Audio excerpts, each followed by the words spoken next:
Hey everybody, this is Mike with Free Roaming Photography, and today I'm discussing what the difference is between a national park, a national forest, and a national monument. I frequent Grand Teton National Park for my photography, and it's basically why I moved to this area. But I also spend plenty of time in Bridger Teton National Forest. And so a lot of people wonder, what's the difference?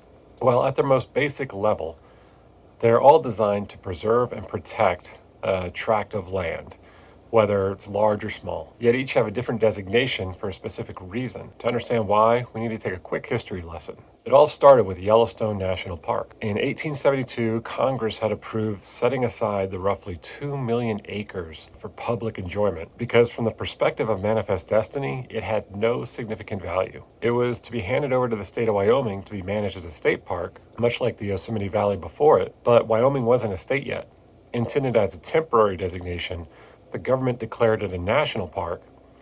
Early conservationists, though, such as John Muir, loved the idea of a national park. It wasn't just for a state's enjoyment, but rather the entire country to support and care for. So the designation stuck, and many more quickly followed. Shortly after, John Muir struck up a big friendship with another conservationist named Gifford Pinchot. They bonded over the idea of preserving as much land as possible, but their friendship ended when Pinchot clarified what he meant by preserving. In his eyes, preservation meant sustainable management and resource use of the natural resources in that area, primarily trees. Around roughly the same time, Theodore Roosevelt was getting roadblocked from declaring new national parks that he felt were in the country's best interest in preserving to keep them out of private hands who, would exploit the resources. A member of his cabinet drafted up something called the Antiquities Act, so he and future presidents could exercise their foresight to protect areas that offer more good to the public preserved as is,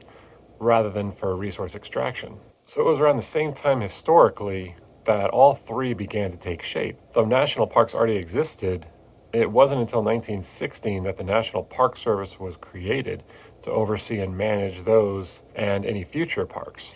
The thing about a national park, though, is it can't be designated without the approval of Congress, which can often be a slow and unsuccessful method to preserving land. So this is where the Antiquities Act comes in. This allows the president to preserve land without needing any kind of approval. When that happens, it's called a national monument. He or she can simply create a declaration protecting wherever they want. Many of our most famous national parks even originated as national monuments, such as Arches, the Grand Canyon, and even most of Grand Teton. National historic sites, battlefields, and the like all fall under the umbrella of the National Park Service, which is overseen by the Department of the Interior. And now we get back to national forests. National forests are managed under the Department of Agriculture, so they take a very different approach to conservation. As hinted at, you're much more likely to find resource extraction in a national forest, such as logging, whereas in a national park or monument, everything is preserved as nature intended it. Although, of course, most national parks have roads going through them for public access and enjoyment. And that's not to say there's no or even limited recreation opportunities in a national forest. On the contrary, national forests also contain some of the most stunning scenery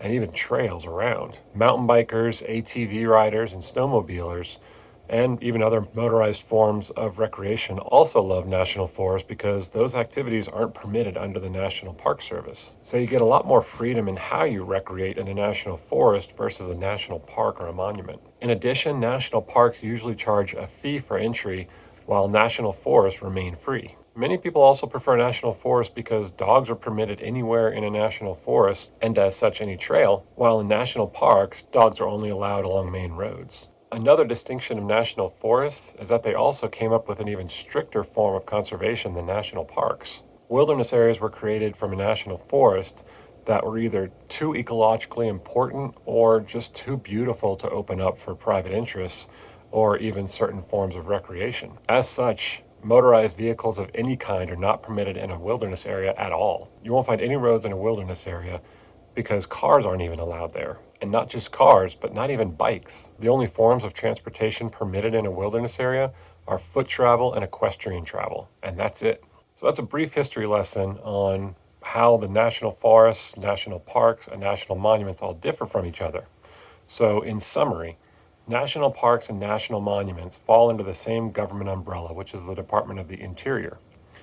They typically charge a fee to get in, but are considered to contain some of the country's most impressive natural treasures. National parks are also marketed significantly more than national forests. You'll see posters and ads for national parks way more than you'll see for national forests. And as a result, they're more sought out by the public. National forests, on the other hand, protect many of the forests, mountains, and more that aren't already preserved in national parks. There's no fee for entry, and they offer more diverse opportunities for outdoor recreation. Some national forests also contain wilderness areas in them, whose scenery can very frequently rival some national parks. So I hope that helped clears things up for you, and if you still have questions, definitely feel free to ask in the comments, and happy trails.